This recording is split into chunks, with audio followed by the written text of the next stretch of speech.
Hello guys, welcome back to the channel. पिछले एक blog में मैंने शेयर किया था कि मेरी मामी जी एक्सपायर कर गई थी।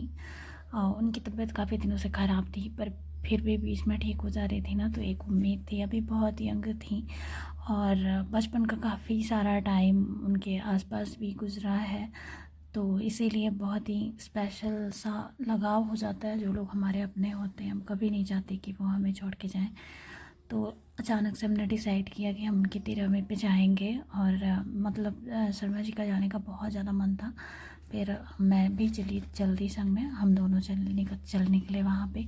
रास्ते का सफ़र हमारा बहुत बहुत ज़्यादा हेक्टिक था। मैंने थोड़ा सा रिकॉर्ड कर लिया यहाँ पे, क्योंकि रेगुलर रहना है यूट्यूब पे तो करना ही पड़ेगा, चाहे सुख हो चाहे दुख हो, करना पड़ेगा रिकॉर्ड मुझे, अगर मैं कंटिन्यू रहना चाहती हूँ यहाँ पे।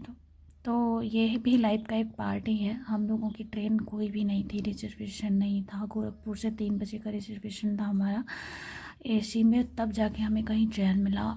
ऐसे रात को 8 बजे बैठे थे हम भवनान से ट्रेन में, और पूरी रात हम लोग पैसेंजर से सफ़र किए थे। सुबह 3 बजे जाके पहुँचे थे। बहुत हैक्टिक था, पूरा डार्क सर्कल दिखा रही हूँ मैं, बट फिर भी हमें जाना था। बहुत ही उस दिन हमारी मरम्मत हो गई, एक तरीके से बताऊँ, बहुत शरीर को कष्ट उठाना पड़ा, बट कोई बात नहीं। इस दुख के आगे ये दुख कुछ भी नहीं था। तो हम लोग पहुंच गए थे, और उस दिन मैंने बहुत कुछ रिकॉर्ड भी किया था। जिस दिन तेरा भी बहुत कुछ नहीं सिर्फ फ़ोटो खींचे थे, लेकिन बाद में मैंने सब डिलीट कर दिया, क्योंकि उन सबको देख के मैं इतनी ज़्यादा परेशान हो रही थी कि मैं क्या बताऊँ। बहुत ज़्यादा इधर पिछले 10 दिनों से वो मामी जी मेरे माइंड से नहीं जा रही थी। उनका वो सारा सफ़र जो उन्होंने अच्छे से लेके बीमार होने तक वो सब तय किया, वो ना सारी चीज़ें मेरे माइंड में बार बार आते। बहुत नेगेटिव थॉट्स आ रहे थे कि आखिर हम क्यों इतनी भागम भाग कर रहे हैं अपनी लाइफ में, जब हमको सब कुछ छोड़ छाड़ के एक दिन जाना है। लेकिन अगर हम यही सोचे तो हम जी नहीं पाएंगे। कोई भी अगर इतना नेगेटिव सोचेगा तो ये उसके लिए अच्छा नहीं है। इसलिए मैंने बहुत सारी मेमोरीज डिलीट कर दी, और सिर्फ उनमें थोड़ी थोड़ी जो चीज़ें बची थी सोचा कि सेव कर लूँ अपने चैनल पे। इसलिए तो रात को खाना पाना जो भी हुआ था, खाना पीना और लोगों को खिलाना विलाना, उसके बाद मॉर्निंग का टाइम है ये। हम लोग मामा जी के गांव में बहुत मस्ती किया है। यहाँ पे बहुत सी यादें जुड़ी हुई हैं यहाँ से। ये मामा जी का बंगला है। बंगला कम यहाँ पे नाना जी का बगीचा सजता था बहुत अच्छे से। नाना जी यहाँ पे अपना तरह तरह के पेड़ पौधे लगाए थे। फिलहाल कोई भी नहीं था, क्योंकि मामी जी की तबीयत जब बहुत ज़्यादा ख़राब हो गई थी तो नाना जी भी चले गए थे वहीं पे।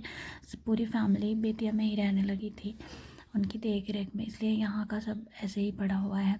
तो हम लोग मॉर्निंग में निकले हैं। एक पोखरा है यहाँ पे, जहाँ पे हम लोग बचपन में बहुत खेलते थे। तो वहीं पे सुबह सुबह माँ से लोग लेके जा रही थी घूमने, तो मैं भी चली गई उनके संग, घूम घाम के चली आई। और ज़्यादा कुछ रिकॉर्ड नहीं किया था। हाँ, शॉर्ट्स ढेर सारे छोटे छोटे थे ना, मेघा से बनवाया था, तो वो आप लोगों के साथ शेयर कर दिया है। वो वही सारे यादें हैं। आज वीडियो ये दिख गया तो मैंने सोचा चलो इसे एडिट करके सेव कर लेते हैं, क्योंकि मेरा भी जल्दी का आना जाना होता नहीं है वहाँ पे। और ये ऐसे में कहते हैं लोग नहीं जाना पहली बार, पर मेरे से रहा नहीं गया, तो मैं तो पहली बार ही मामा जी के घर शादी के बाद ऐसे में चली गई। पर कोई बात नहीं, बेतिया भी तो उन्हीं का घर है, वहाँ पे तो मैं कई बार गई हूँ। बस भगवान मामी जी की आत्मा को शांति दे, और उनके जाने के बाद ही सही, पर सब लोग सुख शांति से रहें, यही ओके कामना गाइस, है। तो फिर कल मिलते हैं एक नए ब्लॉग के साथ, अच्छे से ब्लॉग के साथ। Okay bye. जहाँ भी रहिए अपना ख्याल रखिए।